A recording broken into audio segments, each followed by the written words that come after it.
Sesaat lagi Anda akan mendengarkan program Renungan Sahabat Seperjalanan bersama Pendeta Wendy Pratama.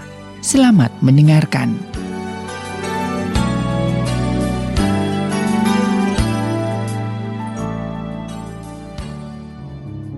Selamat berjumpa kembali di dalam layanan audio Sahabat Seperjalanan. Hari ini adalah hari Minggu 28 Maret 2021. Tema renungan dan saat teduh kita dengan judul Menata Hati. Menata hati. Firman Tuhan terambil di dalam Amsal pasal 4 ayat yang ke-23. Demikian bunyi firman Tuhan. Jagalah hatimu dengan segala kewaspadaan, karena dari situlah terpancar kehidupan. Jagalah hatimu dengan segala kewaspadaan, karena dari situlah terpancar kehidupan. Mari kita berdoa. Bapa yang di dalam surga, sebagai manusia kami begitu pandai menata banyak hal dalam kehidupan ini, baik ibu-ibu, baik bapak-bapak, baik anak muda, yang wanita maupun laki-laki. Karena kami sangat suka sekali dengan keindahan, kami sangat suka sekali dengan hal-hal yang kemudian menyenangkan, baik buat pribadi kami maupun untuk kebersamaan. Biar kami boleh belajar satu perkara, yaitu menata hati. Di dalam nama Tuhan Yesus kami berdoa, amin. Shalom sahabat seperjalanan yang dikasihi Tuhan. Kalau ditanya ayat mana di dalam Alkitab tentang menata hati, adalah ayat yang tadi kita bacakan di dalam Amsal pasal 4 ayat yang ke-23. Jagalah hatimu dengan segala kewaspadaan, karena dari situlah terpancar kehidupan. Atau dengan kata lain, tatalah hatimu, jagalah hatimu. Itu sama, punya makna yang sama. Sahabat seperjalanan, manusia diberikan kecerdasan di dalam menata, baik wanita maupun laki-laki. Buat wanita tentu yang paling menarik adalah menata cara berpakaian, menata tata rias, menata wajah. Itu adalah bagian keseharian, sehingga tidak heran kalau ibu-ibu, kaum wanita, anak-anak muda-mudi itu sangat terbiasa dengan melihat kaca. Kalau sudah di depan kaca, bagi para bapak-bapak jangan menyuruh cepat-cepat, karena itu adalah kesukaan daripada wanita. Untuk supaya tambah cantik di dalam penampilan berpakaian dan dalam merias wajah. Sehingga wanita itu biasanya ada namanya tato alis, kalau laki-laki jarang. Saya pernah bertemu dengan seorang yang namanya seorang lelaki yang cukup menarik. Dia menata tato kumis. Jadi bagian kumisnya itu mungkin kumisnya tidak lebat, dia tato sehingga dari kejauhan seperti kumisnya lebat. Ya, itulah keindahan.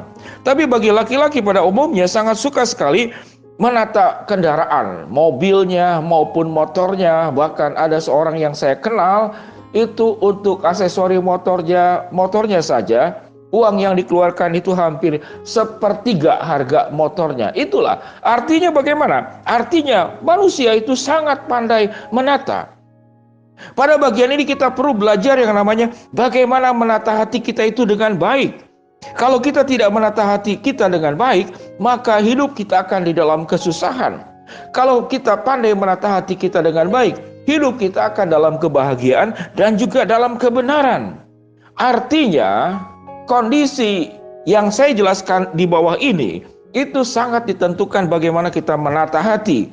Susah, senang, pahit, manis, bahagia atau duka, optimis atau pesimis, bersyukur atau hidup tidak puas, merasa aman atau merasa terancam.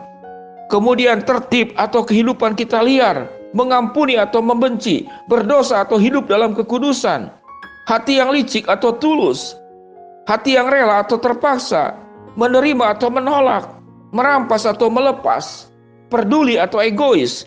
Ini semua sangat tergantung menata hati. Jikalau kita boleh belajar menata hati dari kebenaran firman Allah, maka hati kita harus ditata di dalam kebenaran. Maka hati kita harus ditata di dalam kekudusan.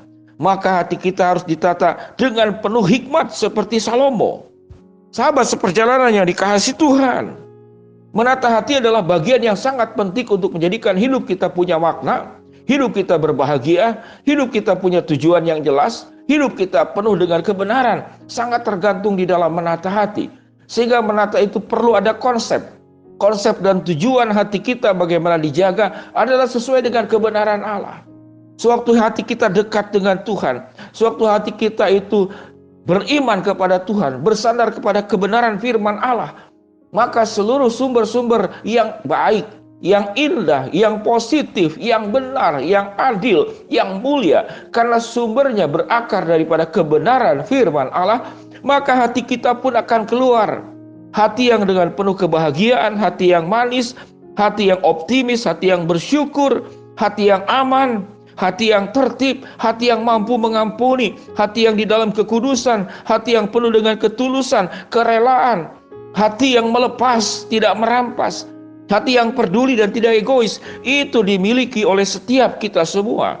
Sahabat seperjalanan yang dikasihi Tuhan, contoh-contoh di dalam Alkitab yang sangat mengerikan adalah istri dari Herodes Antipas. Istri Herodes Antipas ini memohon kepada suaminya, yaitu memohon kepala Yohanes Pembaptis. Bayangkan, wanita macam apa di hari ulang tahunnya untuk meminta kepala Yohanes Pembaptis untuk dipenggal dan disimpan di sebuah talam sebagai hadiah buat istri daripada Herodes Antipas. Ini sangat menakutkan. Bagaimana kemudian Kain membunuh Habel karena di dalam hatinya bukan ada kebenaran, namun di dalam hatinya adalah syirik, di dalam hatinya adalah iri hati, di dalam hatinya penuh dengan ketidaksukaan, sehingga menata hati dengan baik atau menata hati dengan buruk menjadikan kita akan menjadi pribadi yang hidup di dalam kebenaran atau hidup di dalam kesulitan, hidup di dalam keberdosaan, hidup di dalam kesalahan.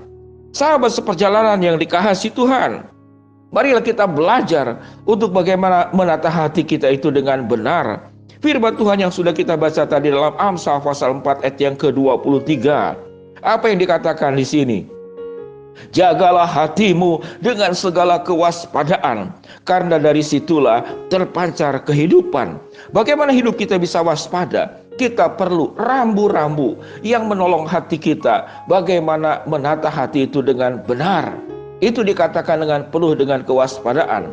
Sewaktu hati kita penuh dengan kebenaran firman Allah, maka kebenaran firman Allah itulah yang akan menolong kita, mengarahkan hati kita di dalam persimpangan-persimpangan pilihan yang saya sebutkan tadi. Kita akan memilih mana? Susah, senang, pahit, manis, bahagia, duka, optimis, pesimis, syukur atau tidak puas, aman atau terancam, hati yang tertib atau hati liar, hati yang mengampuni atau membenci, hati yang licik atau tulus, hati yang menerima atau menolak, hati yang peduli atau egois. Itu semua tergantung apa yang menolong kita, yang mengawasi hati kita dengan kewaspadaan, kecuali daripada kebenaran firman Allah.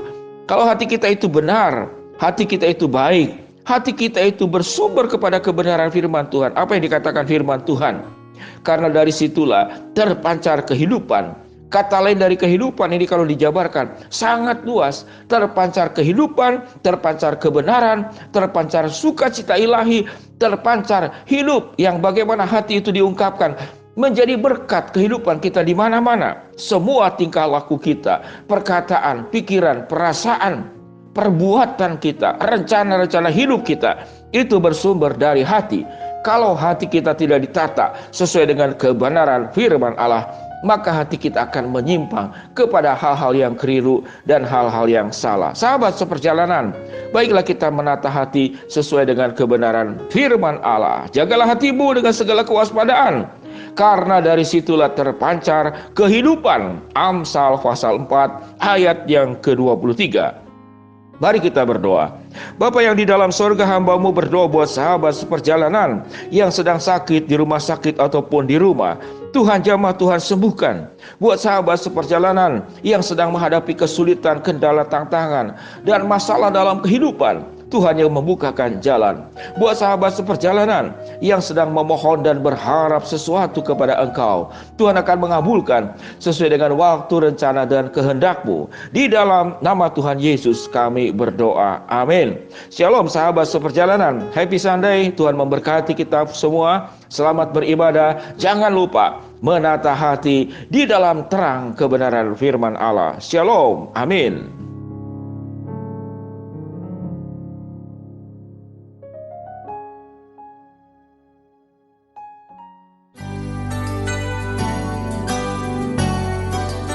Anda baru saja mendengarkan program Renungan Sahabat Seperjalanan bersama Pendeta Wendy Pratama. Terima kasih atas perhatian Anda. Tuhan Yesus memberkati.